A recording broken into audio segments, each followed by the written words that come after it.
today we have another Graduate Friday session. I believe this is the last Graduate Friday session of the year for a while. We have Céline and Linda who are presenting today. Céline typically studies the development of political interests among different age groups, and Linda studies societal threat perceptions and how they influence our political behavior. So we're going to start with Céline. The talk will be about 10 minutes, and then we have 15 minutes for Q&A, and then we'll switch to Linda's presentation. If you're online and have questions, you can send those to the chat box, and we'll hopefully get around to reading those. So the floor is yours. Thank you for this introduction, Delaney. So first of all, thank you to all of you for taking the time to come and listen to my talk about this ongoing research project. And I first want to start by asking you to put up your hand if you have ever used political interest in one of your research projects, be it as a covariate or control variable. Okay. And do you think that who thinks that we are doing a good job at measuring interest in politics at the moment? No? I say no. Okay. And last question. Do you think that we could benefit from an alternative or complementary measure of political interest in politics? If yes, put up your hands. Okay, so let's see how many hands we have at the end of this presentation. So why did we decide to look more into the nature of political interest and political disinterest? I'm not going to try to convince you why you should care about political interest and disinterest. However, I want to emphasize that we know little about what actually causes interest in politics or disinterest, and also how it develops, especially among children and adolescents, which seem to be very important periods for political interest development. And we would argue that the standard measure of political interest, such as generally speaking, how interested are you in politics, or behavioral proxies such as following the news, are just too abstract and too broad to get more at the research questions we have. And so we want to rethink and elaborate on what political interest actually is. And so for this specific project, we tried to look into to what extent and for whom is political interest and political disinterest a social identity. So in other words, we have a lot of social identities, such as being part of a club, a sports club, or just a political party. And we want to see whether we can find this groupiness factor also amongst people who are interested or uninterested in politics. How do we go about this? So we started by first developing... No worries. We first started by developing two political interest identity scales, which I will explain in the next slide. And so this is the workflow of the project. So we first pre-registered a split half approach, which means, and bear with me, that after data collection, I didn't see the data, and I received a random half of the data to explore the measurement properties using item response theory of the two scales. I then pre-registered my expectations to confirm the performance of these scales based on the exploratory analysis. And then once I pre-registered, I received the second half of the data to do the confirmatory analysis. And I will explain step 3 and 4 at the end of the presentation. Oh yeah, okay. So this is what the scales look like. So they are inspired by Mal and Tetrick's identification with a psychological group scale from organizational psychology. And they're also inspired by work of Leonie Huddy and Alexa Bankert. So what did we do? We measured political interest as a positive identity first of all, which means that, so positive identity tries to capture how much you identify with your in-group, and negative identity tries to capture how much you want to distance yourself or reject the out-group. So in this study specifically, we first asked participants how interested they are in politics, generally speaking. And then people could answer not at all interested, a little interested, fairly interested, or very interested. And so if I answered not at all or a little interested, I saw the positive identity scale where the item wording, which should refer to the in-group, was for uninterested people. So just to take here an example, to give an example, if I said I'm a little interested in politics, then the first item would read, I want to know what others think about people who are uninterested in politics, because it's my in-group. And then for the out-group, I would have interested people. So it would read, I don't have much in common with people who are interested in politics, because I said that I actually am just not at all or a little interested.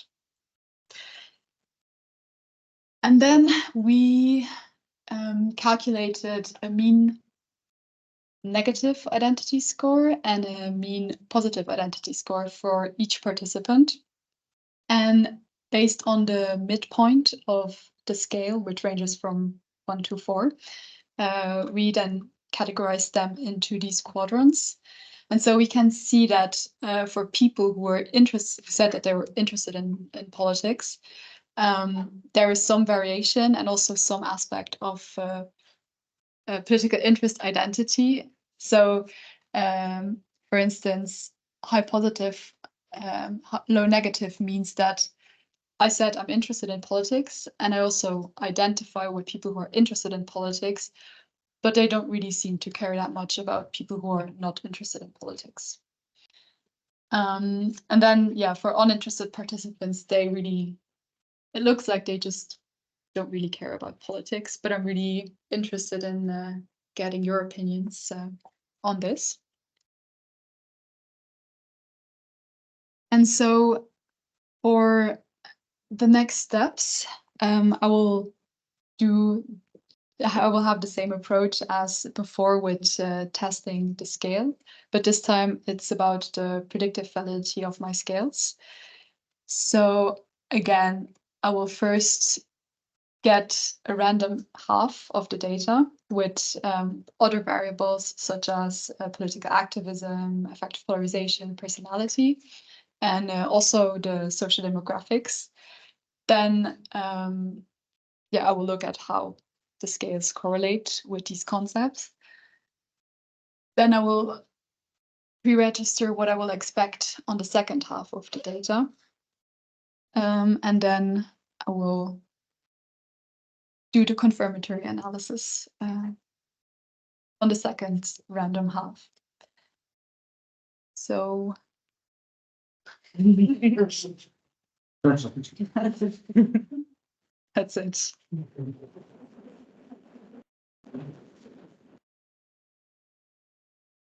Now I can monitor the chat. That was a failed attempt to enter the meeting on my phone. But monitor the chat for questions.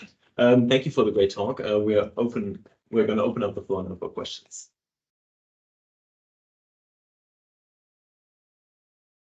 And if there's anything that wasn't really that didn't understand about the design or just the scales, just feel free to ask, because it was a bit complicated maybe to understand. Linda. Yeah, thanks, Céline. It was super interesting. I specifically found these graphs really interesting, the quadrants that you drew. And then you said that you might in the future relate it to affective polarization as well, right?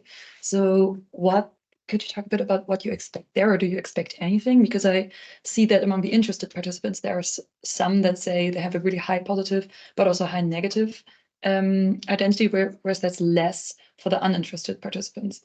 So would you expect more affective polarization in that sense, or how do you think it relates to the positive and negative identities? Well, to be honest, this was a little bit of a surprise to me. Like, I thought that people who said that they were really not interested in politics, that they might be the ones that would be the most polarized. Mm. But I would expect that those who said that they are not at all interested or very interested in politics, like at the extremes, that they would be the ones that are maybe most polarized. But yeah, we will have to see. Do you have any ideas? It's interesting. Yeah, so you could say that you're uninterested because you would reject the entire concept, or because you literally don't care. So that's going to be interesting to look at, right? Yeah. Yeah, I don't know. Thank you, Céline. I told you before, but I think this is a very brilliant idea. Thank you. So typically we use political interest often as covariates. And so I was curious with this scale, how would you implement this idea or these scales into that kind of framework? You mean as a covariate? So say it's As a not like your covariate. main variable of interest, but you still want to include a more in-depth measure. Would this be like for, it might be an obvious answer, but I'm just missing it. No, I get it. I would say that it really depends on how on the role of what, if it's just a covariate, and depending on what your actual dependent variable is or independent variable. For me, it's more about the precision of because I'm really interested in politics as a dependent variable. Mm-hmm. And then again, it really depends also on what I will find in the next steps. Yeah. Because I also had the same conversation with someone else who said, why should I use now a different way of measuring it if it has worked as an independent variable well before. But yeah, I'm more interested in understanding it, and then I have to see and compare in the second analysis how the performance of these scales, whether it predicts less or more of what we are interested in predicting compared to the standard interest question. Cool. Do you have any expectations for that? No, not yet. No.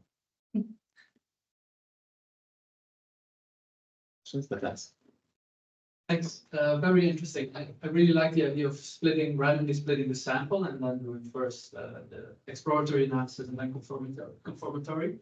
But I was wondering, to what extent do you also plan on drawing another sample? Because of course, both samples are the result of the same drawing of samples. It's the same time. It's the same firm probably that does it. So there might be commonalities there. So it might therefore maybe also be interesting to use another sample again to test it against, because it's not really two different samples, right? Yeah. So yeah, we are actually with the iPad project that I'm on with also Gustavo and Jakob. We will do the same. So I will be able to test the scales amongst Dutch youth, so between 16 and 25-year-olds. So yeah, that's and it's going to be a panel study over 3 years. So yeah, that will be the next sample that I will draw. Yeah, I've got something. Do you think that the self-perception on political interest could be related to like the exposure they face in terms of political information? Like if you ask when elections are near, do you think the interest might change?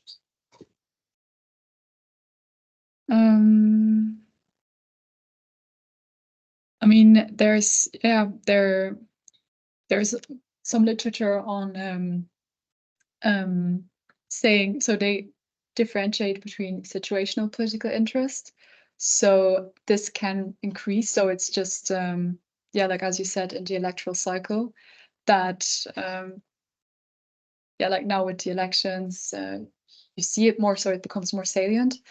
But then you also have more permanent political interests, and this they say after like, yeah, 25, it's just a rough estimate. It won't increase or decrease anymore. So it shouldn't matter. It shouldn't. Okay. But First Dan and then Gustavo. You may have mentioned that did you calculate the correlation with normal self-reported interest in politics measure? yes, I have it in the appendix.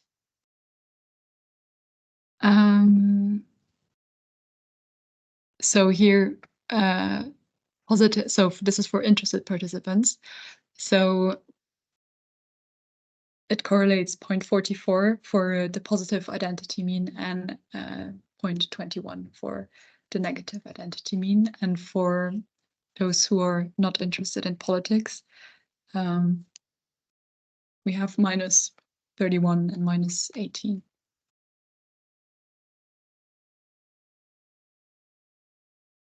So actually based on also what you're showing right now, an overarching question that I have is, are these two measures of identity, positive and negative, are they similar to each other to the extent that you might want to use them as if they're the same thing?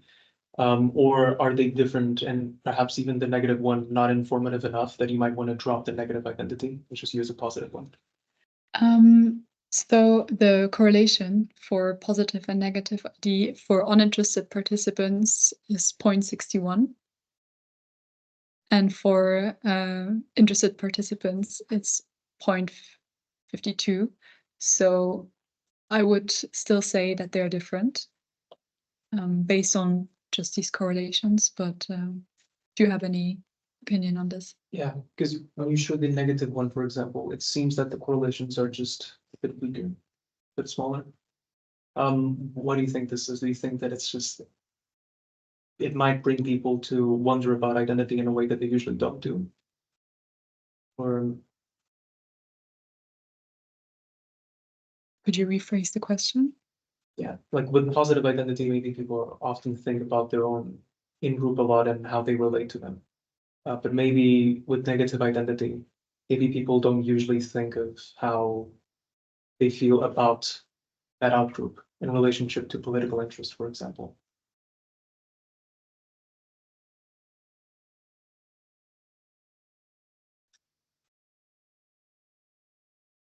Yeah, it's an interesting point. I think that's very interesting, but I think there's actually very strong negative opinions about, especially people who say they're uninterested in politics. Like we love blaming any negative election results on, oh, we just don't care anymore, or oh, we have too much withdrawal from politics. So I think the negative social identity would capture something really relevant. So maybe it's more of a matter of looking for the specific outcomes that will be the most related to the negative identity. Yeah, and they're not direct inverses of each other. Yeah. So And also the other way around, I feel people that are uninterested in politics, we're getting really annoyed by the people that are very. yeah. But I also have a question. I was wondering because you now just said that you were going to transfer this whole framework to adolescents, and I guess that's a period where interests develop. And so I was wondering, have you any expectations of how the pattern might be different, or what makes you specifically interested in looking into that type of political interest in adolescents? So I really think that this should, like, political interest identity should become more salient, should be more stronger among adolescents because of the importance they put on their social networks. So yeah, that's my main expectation, that we might hopefully find maybe also a different distribution because they care more about social identity. Yeah. Maybe this goes like 3 years too far when you're, or like 2 years too far in your project process. But have you thought about how you would translate the different quadrants into, for example, something like interventions? Like whom would you address, and who would have the biggest chance to be addressed? Yeah. The thing is, I thought about it a little bit, But then that was before I saw the quadrants, because I also expected there's to be some distribution amongst people who are uninterested in politics, and I really interventions were for me more related to people who are not interested in politics. So yeah, for people who are interested in politics, I don't know, but yeah, interesting. Sorry. Short question regarding the sample. This is younger people, right? No, so this is 18 plus. 18 plus. Yes, and so the next sample will be younger people. And maybe I missed it, but can you already share a bit maybe expectations how that might differ? Like, is it because so basic? I love it by the way, and there is like this juxtaposition of this more identity component, right? Of what we might capture with like actually maybe identity signaling with saying, oh, I'm very interested. I'm actually trying to signal identity. And then there's these other components which might be, I don't know, in this index usage might be knowledge or actual knowledge or like, I don't know, or a social norm of having to, or I don't know what that might be. But that composition, we expect that to be different for like the average population versus younger people. Like, is their identity even more important, or like a more important variable when explaining this conventional political interest? Like, do younger people say do you think they will use more signaling in those items, or? I think so, yes. I think yeah, a bit similar to what I said, that I think that because young people, especially when you're young, you try to yeah, you're just developing your own identity, but you also have your group identity, and it's really important to try to figure out who you are, and especially with rise of effective polarization and the increased importance of politics, maybe even especially now with the conflicts that are going on. I think especially among young people, also with social media, it might be really, yeah, what we might find higher averages also on the positive and negative identity scales. There was I got a very small question. I was wondering, why did you investigate interest, like political interest, and not, for example, like self-perceived knowledge in politics? And if there is any relationship between interests and self-perceived knowledge? So we measured confidence in knowledge. So I can check that later. What was the second part? If there's a relationship between Yeah, if you think there should be, or there could be a relationship between interest and knowledge. perceived knowledge. Yeah. Yeah. I mean, I get for some people, I would say yes, because you could also say that it's because this is also a sort of perceived interest. So if you perceive yourself to be interested, would you perceive yourself to know a lot about politics? Because I was also imagining this, I don't know, someone that has been interested in politics for a long time and knows a lot, but at some point, because of elections of something, gets like burnout and decide to disentangle from this field. And then maybe you ask how interested they are, and they are not interested at all anymore, but they know a lot. They just like reject to be involved in politics. Yeah, but then that would then more be actual knowledge. No. Yes. Yeah. So yeah. Oh. Might be, yeah. But political interest is relatively stable, you say. Well, the studies that exist on it, the few, they show that it stabilizes after around 25. Yeah. We're getting a little short on time, so very brief question. Yeah. No, I was just curious about the social media component. Do you have plans to consider this interplay between social media usage and development of interest in adolescence? That was, yeah, I had an idea about it.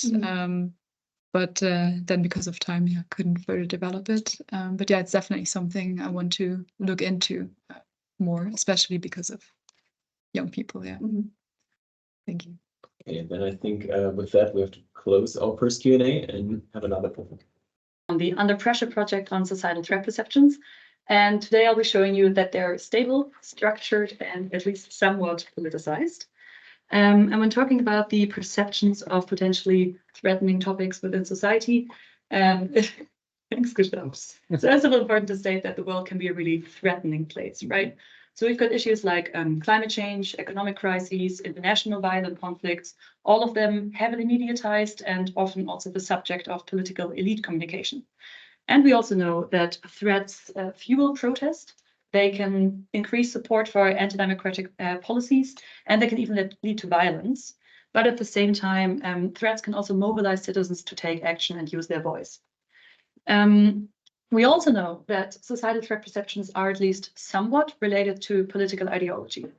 So there's a prominent line of research that poses a sort of direct causal link between threat sensitivity on the one hand and political conservatism on the other. And the proposed mechanism there is sort of that political conservatives are inherently more sensitive to threats or have something that you could also refer to as a negativity bias that increases a need for safety and rigidity within them that then draws them towards conservative policies. However, associations between threat perceptions and politics actually seem much more complex and also somewhat dependent on the domain that we look at. So instead of this direct causal link, it seems like both conservatives and progressives can be sensitive to threats if we look at different domains. So we know threats are related to ideology, but we know that this somewhat depends on the domain. And we know that threats can have behavioral consequences, which is it's really relevant that we understand them better. And based on that, we posed 3 research questions. First of all, are societal threat perceptions structured? So do some of them, do some societal topics correlate more in terms of how threatening they are perceived as? Also, are societal threat perceptions stable across time? And are the associations between societal threat perceptions stable across time? And then how do political orientation, news exposure, and demographic variables correlate with the societal threat perceptions that we've been looking at? And for this, we chose to employ a network approach, since that's really appropriate for the explorative nature of analysis. So this is really the starting point of my dissertation on societal threat perceptions. We want to make sure that we're open towards all sorts of patterns that we could see there. And networks really allow us to model societal threats as a network of interacting nodes. So specifically, part of them interacting is important here. Because in networks, we focus on connections between variables. So I'll be talking about variables and the connections between them, variables being nodes, and the connections between these variables being edges. And all the network models that I used in these analyses so far model edges as partial correlations. So as correlations between 2 variables, if you account for the influence of all other variables within the network. Right, so a little bit about the data. We're performing this on the 6-wave US4 panel data set that I think some of you might even also have your own items in. We started with a sample of 2,216. At wave 6, we expect around 1,000 participants to still be in there. So we've got 6 waves that essentially just span 1 year from December 2022 till December 2023, which of course is very interesting because it includes the fall of the cabinet and the elections. So the elections on the 22nd of November, and we also are coming at this with a split wave approach. So right now I'm only looking at waves 1 until 3, and then pre-registering expectations and research questions and looking at them in wave 4 until 6. The variables that we collected are essentially 12 different topics in terms of threat perceptions. So we asked, to what extent do you feel threatened by these topics?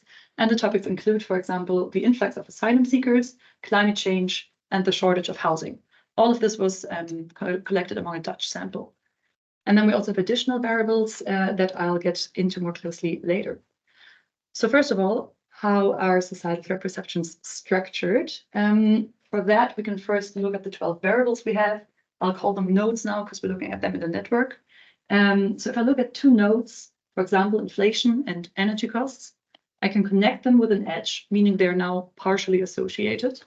I can also add another node in there, and connect that with an edge as well. And you already see that this node is not connected to both of them, because that's also important about these networks.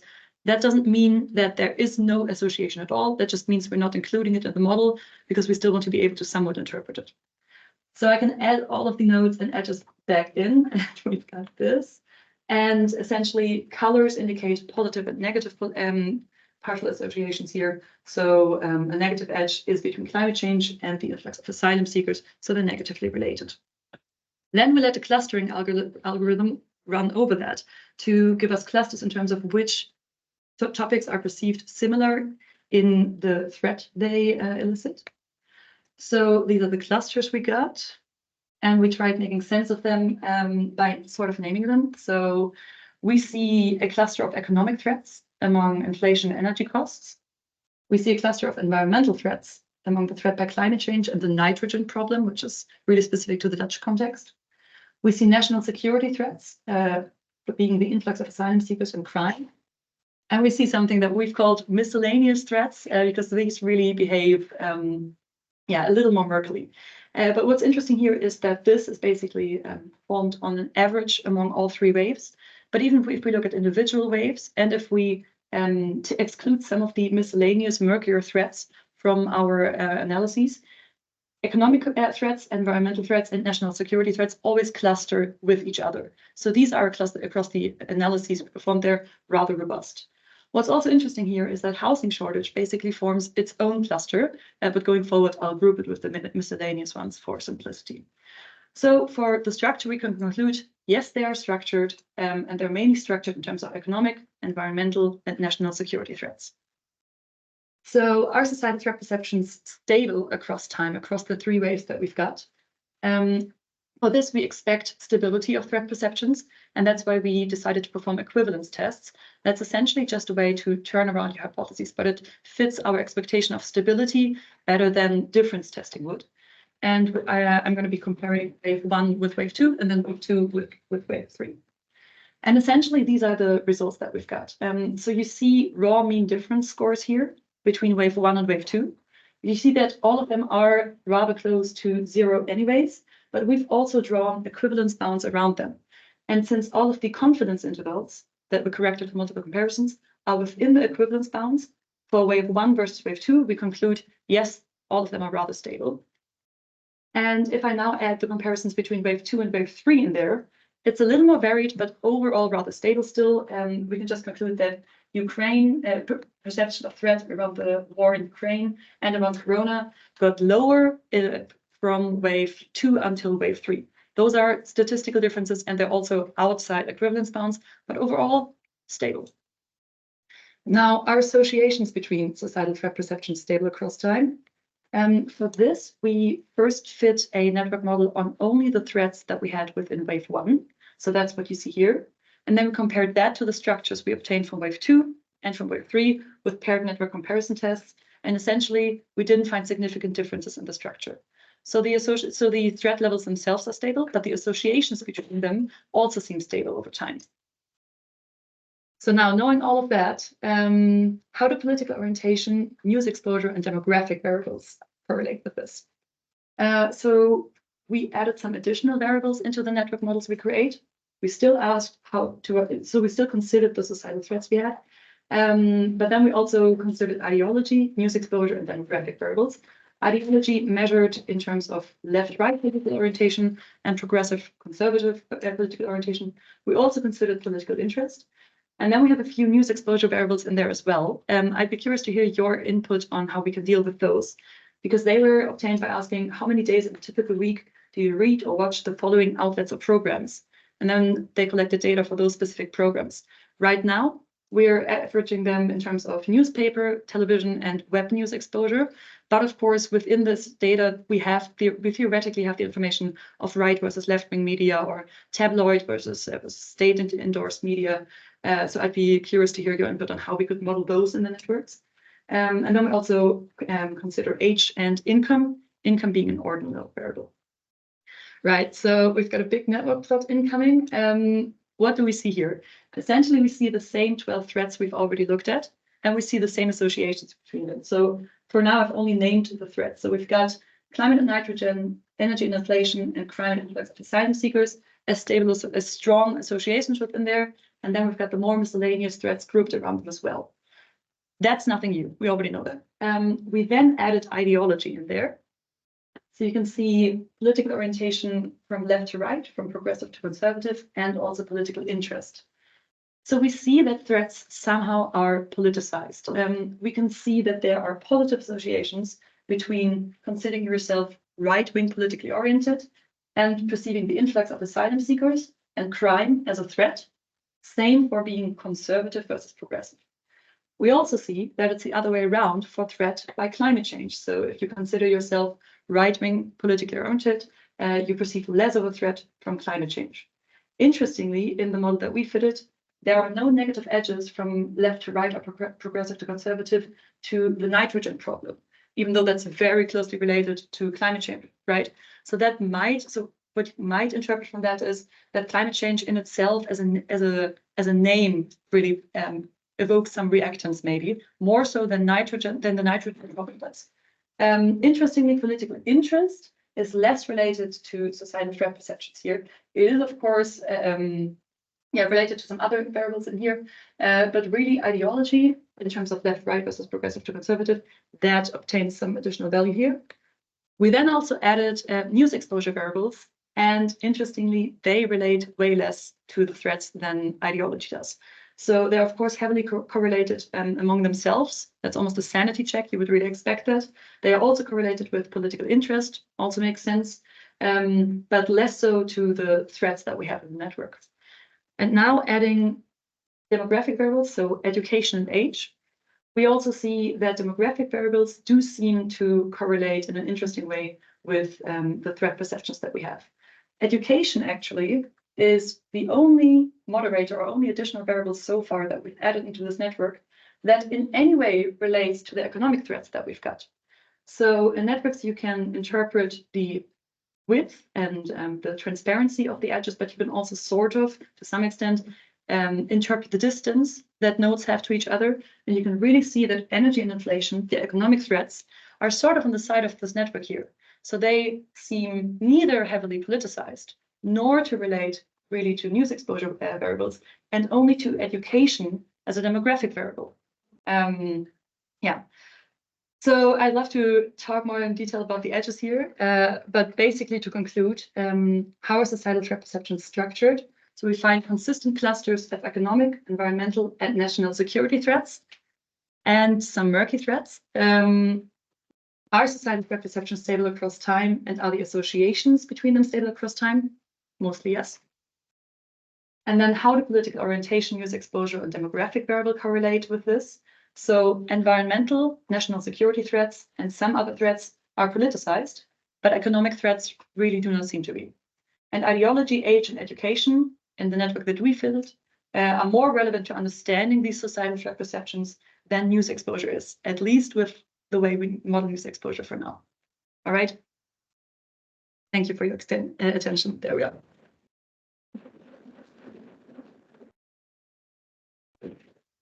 Yeah, thank you for the second great talk for today. We have plenty of time for questions. So yeah, for Shinya.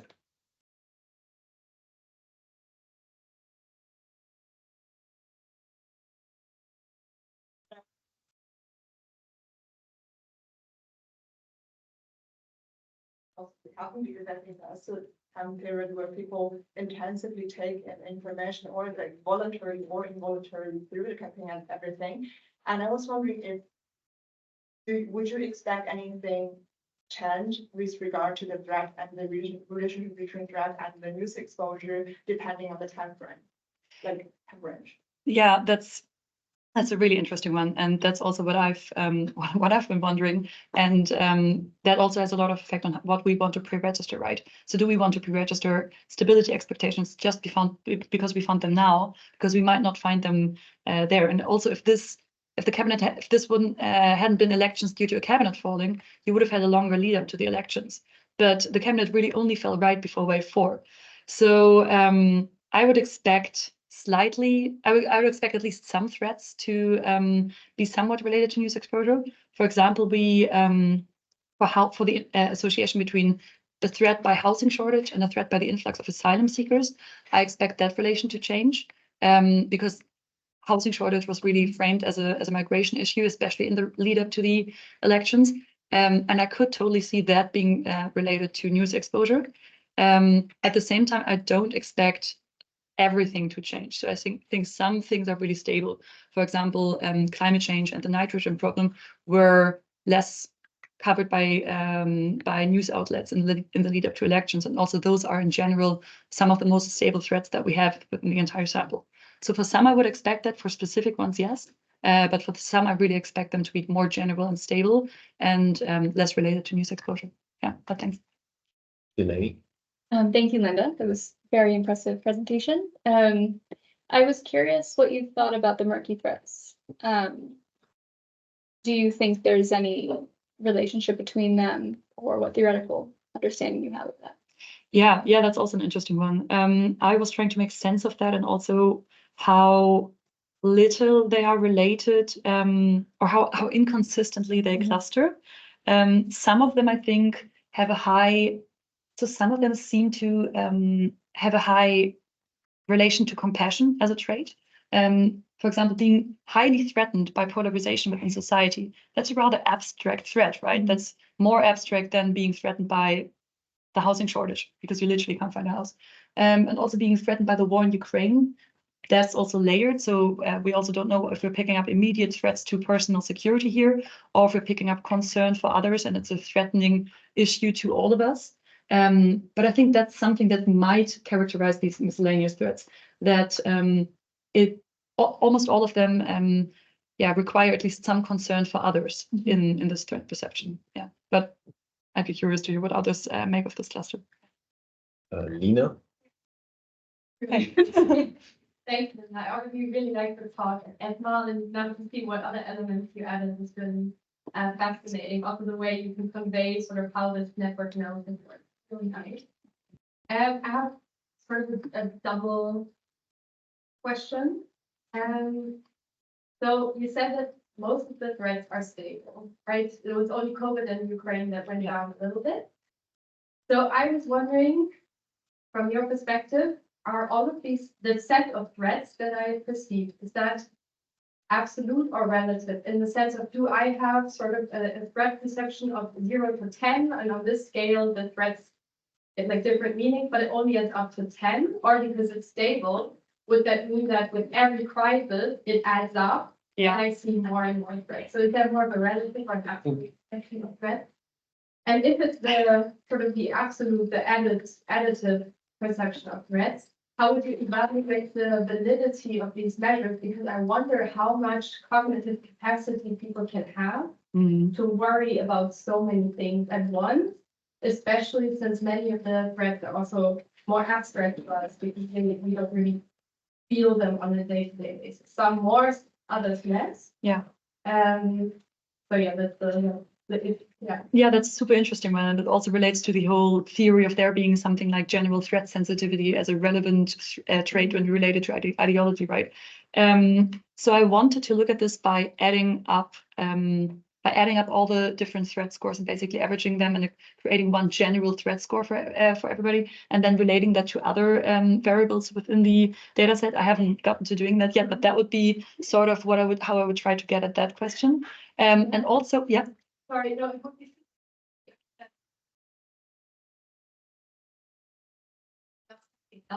Down, or does just the score get bigger and bigger, especially if you have new events? I don't know if there are more waves now. There are actually, so I think in wave, I don't know if at wave 4 or at wave 6, we added the war between Israel and Hamas. To the panels. So specifically in relation to the war in Ukraine, that would be interesting because I think for issue salience and also you coming from the information, like openness to information, that is an effect we find there, right? Like the ceiling effect of not being able to care more or of not being able to seek out more information. So we would actually be able to model that in the future ways. Yeah, that would be an interesting one. I think Dan also. Thank you, it's super interesting. But I wanted to ask you, have you tried with different networks, different parameters too? Can you go back to the network? You mean like tuning parameters? Like or- network parameters, yeah. Yeah. It seems that the housing shortage, labor shortage should be one cluster as the energy and inflation, right? So it might be that either the different distribution, because as far as I saw it, they have more or less skewed distribution than the other two. So it's not about having, so it's just having a different distribution, not being a different topic. So maybe you account for if it's Gaussian or Yeah. have you tried that one? That's an interesting one. I always went with Gaussian. That was the basis I did, but I fit different Gaussian ones. So this is also one of the more regularized ones, right? So already it's rather large and confusing, but then if you look at the individual nodes that you're interested in, I do find myself like wanting more edges there. So I was wondering how heavily I want to regularize it. And then the EGA that we have, there we definitely fit it's also GGM, and we fit it with the EBIC G lasso. And I don't really remember which hypertuning parameter we use, but I should play around with that more. Yes, if housing shortage doesn't cluster with the miscellaneous ones, it clusters with the economic ones. That's right. But it doesn't do so consistently. And the reason why we inferred the other ones as consistent clusters is because these pairings really always go together. And I mean, the edges are the strongest, right? You can like, it's very intuitive actually. It's the strongest partial correlations, so they always get grouped together. But yes, if housing shortage switches cluster, it clusters with the economic ones. Yeah. And have you checked like centrality measure? Yeah. I've got them somewhere. I don't know how easily you can. Yeah. Which ones were you interested in? So I think what's But you interesting. have only the topics, right? Mhm. No, so So we've got the threats in there, and we also have political orientation variables in there. I think what I found most interesting is that housing, inflation, and energy really are not that close to other variables, and they're also like rather low on betweenness, which really supports just the fact that they're basically their own thing. They are really less related to other to other clusters. And it doesn't mean that they're lower in absolute terms. That doesn't mean that they're less important. It just means that they're apparently less influenced by ideology and by other threat perceptions, right? why didn't you include education? I've got those somewhere else. So yeah, yeah. these are the other ones.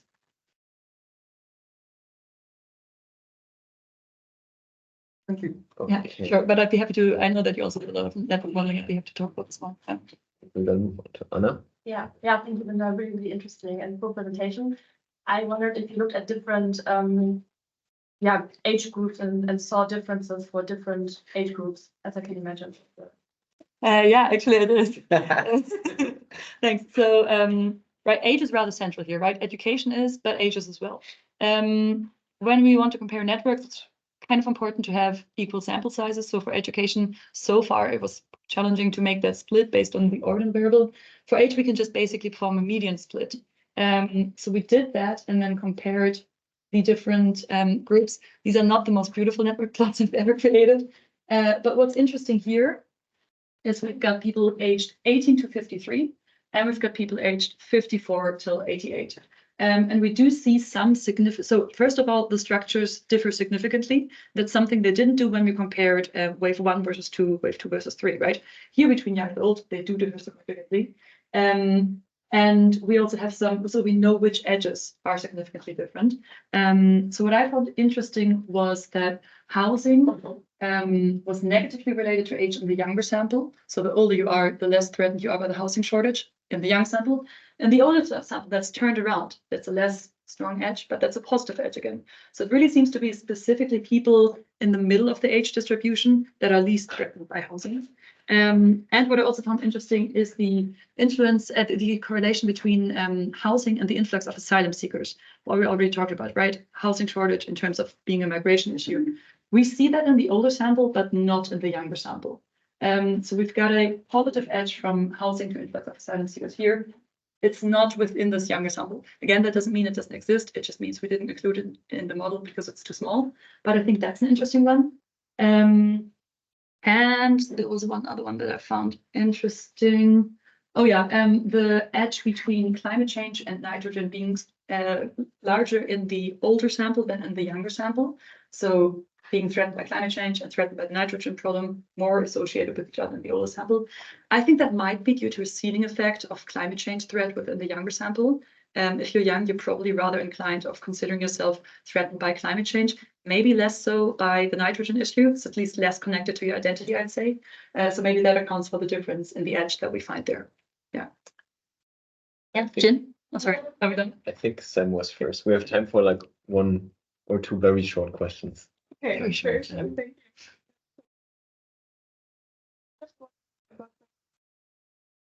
you.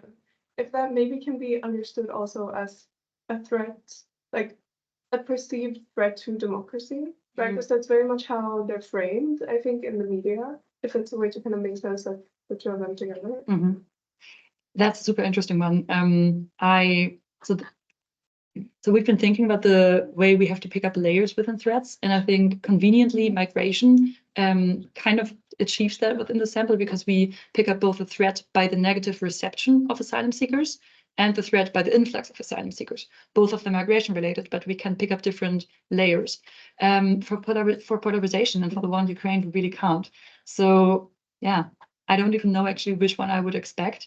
Yeah, but we definitely, if this shows us one thing, is that we need to account for more layers within threats. So we need to ask about the topics, but we even need to ask further within those topics.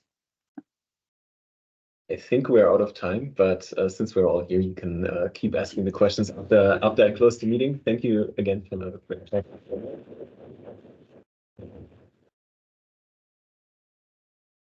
Usually you would receive Max, but that was an advance payment that we received. Yeah. So, Max for today, but you've earned it now. I can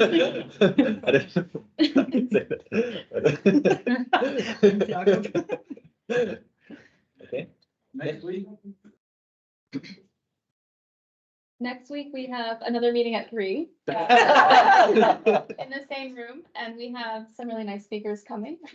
Charles Crabtree, right? Charles Crabtree? Is No, that- Joe Beffold will give a talk. Oh, great. He's